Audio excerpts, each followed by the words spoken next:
Good evening and welcome to The Journey Home. My name is Marcus Gruters, your host for this program, in which I've been given the great privilege of introducing to you men and women who, because of their great love for Christ, were brought home to the church. And it's Memorial Day.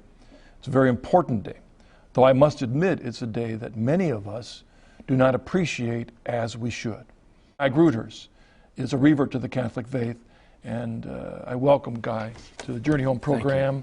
It's great to meet you. It's my pleasure. As it's sometimes the case, someone from my own state is not all that far from me. We end up having to come all the way to Birmingham to meet. But it's great to have you here. Every week what I do is I get out of the way and invite the guests to begin by letting us know where you came from spiritually. Give us a bit of your spiritual background. Okay. Right? I was really converted in prison camp.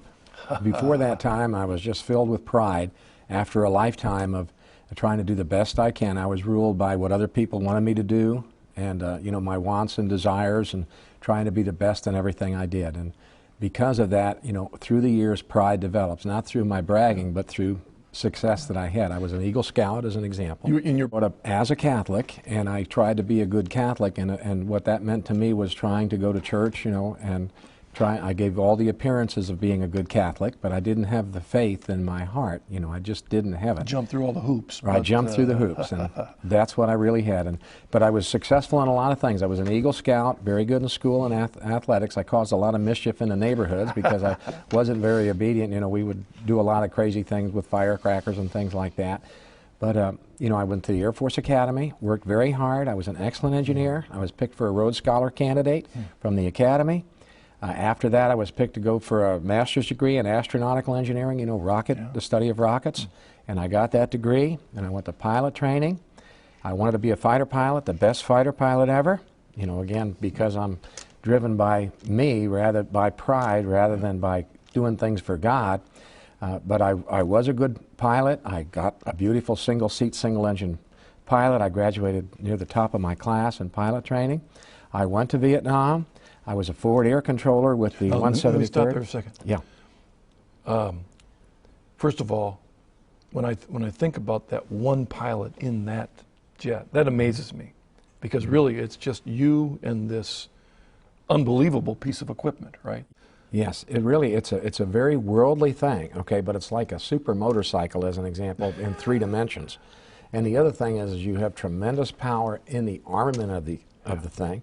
As an example, you have 4 20-millimeter cannons, and they're firing 6,000 rounds a minute. That's 100 rounds a second, and these are exploding warheads. So as an example, when you're in a fight with enemy gunners and so on, they're firing their cannon at you, but you have tremendous firepower to fire back at them, and you're moving at 500, 600 miles an hour as you come in on them, and that kind of thing. And also, as a forward air controller, you're controlling many other fighters on targets that you're marking with white phosphorus, okay? There is a tremendous pride develop here, and there's a tremendous power behind a machine like that. It's very, you pick up a rifle and you feel powerful, okay? Well, this thing is an unbelievable weapon system, So the pride develops, into a tremendous thing.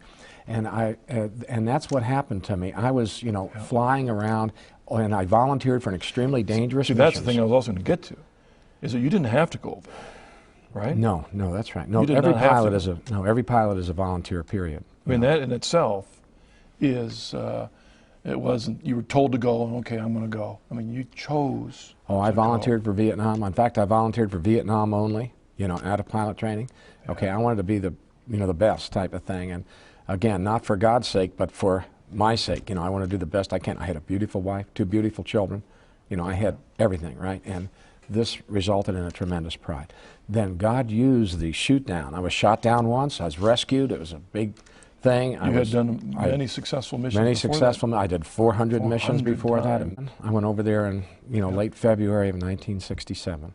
And by this time now, by the time I was shot down and captured, it was December of 1967. So this was the second Shootdown. Okay. So all of a sudden, I go from being this pride-filled person who has seen the winds to all of a sudden being totally humiliated by men much smaller than me. They beat on me bad, they tortured me, okay? I have a cellmate with me that they beat and tortured to death in front of me, You know, this is a terrible, unbelievable, wrenching experience to see that happen. Okay, pride has an offshoot called hatred. Okay, because of all the puncturing of my balloon, or whatever you want to call it, and the terrible things I saw, I had hatred, which is a total rebellion against God. You know, I'm not allowed to hate, you know. I knew that, but, you know, I put that aside because I'm trying to beat these guys. You know, one way or the other, I want to beat them, okay? So I have all kinds of things that I do, you know, without hitting them in the mouth, you know, to try to bug them and fight them and vex them and everything like that. But I'm fighting a losing battle because the guards are just, you know, hitting us around with rifle butts. I mean, they're beating the crap out of us. It's a losing fight. They could have killed you at any time, right? Oh, sure. But you see, by this time, so many guys were dead. You know, there was only one guy in 7 that made it.